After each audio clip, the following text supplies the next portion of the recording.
Welcome to Ancient African Archives. Today, we journey deep into the golden sands of West Africa to uncover the incredible story of Mansa Musa, the Emperor of Mali, the richest human being to have ever lived. But this is not just a story about gold and wealth. This is the story of Africa's brilliance, a story of education, culture, and global influence. From an Afrocentric perspective, Mansa Musa's life reminds us that Africa was not in darkness before colonialism, Africa was the light. So, let us return to a time when the great empires of the Black world shone brighter than any on earth. This is the story of Mansa Musa, the Lion of Mali. To understand Mansa Musa, we must first understand the empire he ruled, Mali. Long before Europe's Renaissance, the empires of West Africa, Ghana, Mali, and Songhai, were thriving civilizations built on trade, intellect, and culture. The Mali Empire rose in the 13th century after the fall of ancient Ghana. Founded by the legendary warrior king Sundiata Keita, Mali grew into one of the largest and most powerful empires in world history. Its land stretched from the Atlantic coast of West Africa deep into the heart of the Sahara Desert. Under Mali's rule, gold flowed like rivers. The empire controlled the richest gold fields in Africa, the mines of Bambuk and Bure, as well as the salt mines of Tagaza. This trade made Mali the beating heart of world commerce. Dr. Ivan van Sertima once wrote that, when Europe was a dark land, it was to Africa that the world turned for its wealth and wisdom. And nowhere was this more evident than in Mali, the empire that Mansa Musa would soon inherit. Musa was born into royal Mande lineage around the late 13th century. When his predecessor, Abu Bakr II, embarked on an ambitious expedition to explore the Atlantic Ocean and never returned, Musa was appointed to rule in his place. Thus, in 1312, Mansa Musa ascended to the throne, and the world would never be the same. In Mande language, Mansa means King of Kings. And this title was no exaggeration. Mansa Musa ruled over more than 24 cities, countless villages, and millions of people. His court was a center of diplomacy, culture, and justice. He was known as a wise and pious leader, a man who valued knowledge as much as gold. In the words of Dr. John Henrik Clarke, Africa produced philosophers before Socrates and universities before Cambridge. Mansa Musa was the continuation of that legacy. Let's talk about Musa's legendary wealth. According to Arabic historians like Al-Amari and Ibn Khaldun, the Mali Empire produced over half of the world's gold supply during his reign.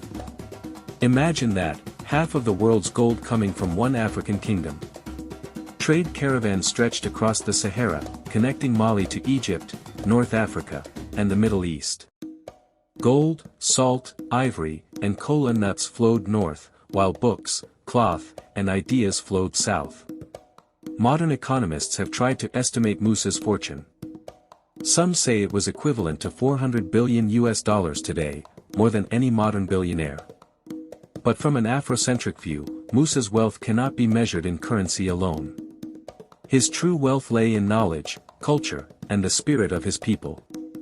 As Dr. Molefi Keita Santi reminds us, in African civilizations, wealth was never just about accumulation.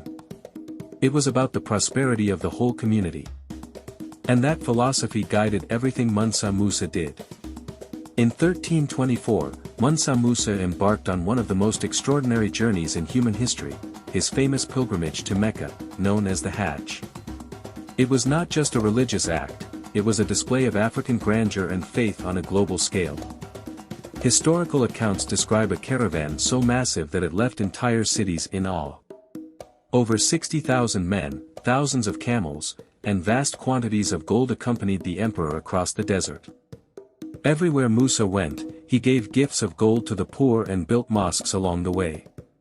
When he reached Cairo, his generosity was so overwhelming that he caused a decade-long inflation in the Egyptian economy. Gold lost its value, simply because Mansa Musa had given away too much. But this pilgrimage wasn't about showing off. From a Pan-African lens, it was a statement that Africa was not isolated, that Africa was part of the global world of Islam, trade, and learning. Dr. Runoko Rashidi once said, Mansa Musa's pilgrimage placed Black Africa on the world map as a land of wealth, dignity, and faith. Indeed, it did. When European cartographers later drew the Catalan Atlas in 1375, they placed Mansa Musa at the center of Africa, holding a golden nugget, the richest king on earth. After his pilgrimage, Mansa Musa returned home inspired. He brought with him architects, scholars, and poets from across the Islamic world, particularly from Egypt and Andalusia. One of them, the architect al-Sahili, designed magnificent buildings such as the Djinguereber Mosque in Timbuktu, which still stands today as a symbol of African craftsmanship and faith. Musa invested heavily in education and culture. He transformed Timbuktu and Gao into centers of learning that attracted scholars from across Africa and the Arab world. The Sankore University in Timbuktu became one of the greatest learning institutions in medieval history. Dr. Clark wrote that Timbuktu was not a myth. It was a city of libraries, of scholars, and of thought. There, African students studied astronomy, law, mathematics, medicine, philosophy, and theology, centuries before Europe's Enlightenment. This was the true legacy of Mansa Musa, the elevation of African knowledge and spirituality. He proved that Africa was not only wealthy in gold but wealthy in wisdom. Mansa Musa ruled until around 1337. After his death, the empire slowly declined, but his influence never faded. His reign had shown the world the greatness of Africa, a vision of black sovereignty, dignity, and civilization. For centuries after his death, stories of his wealth and wisdom traveled across continents.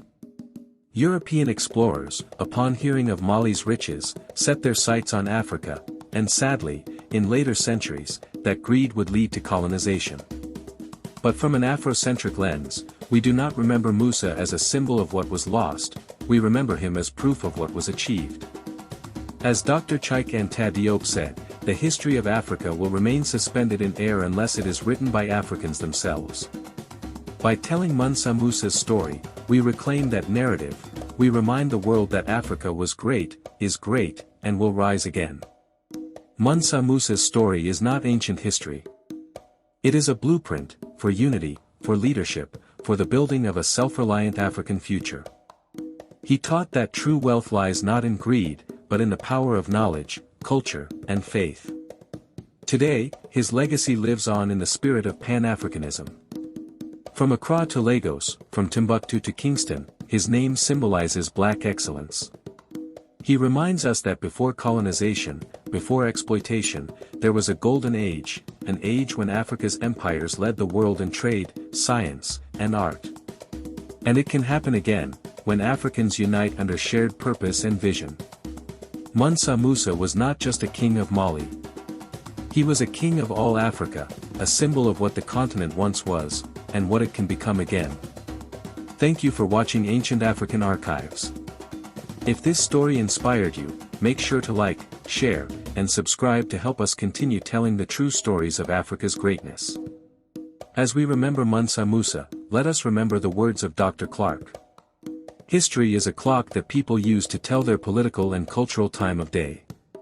It is the compass they use to find themselves on the map of human geography. Africa, your clock still ticks. Your compass still points to greatness. This has been Mansa Musa, the richest man in history. Until next time, stay proud, stay curious, and stay connected to the legacy of our ancestors.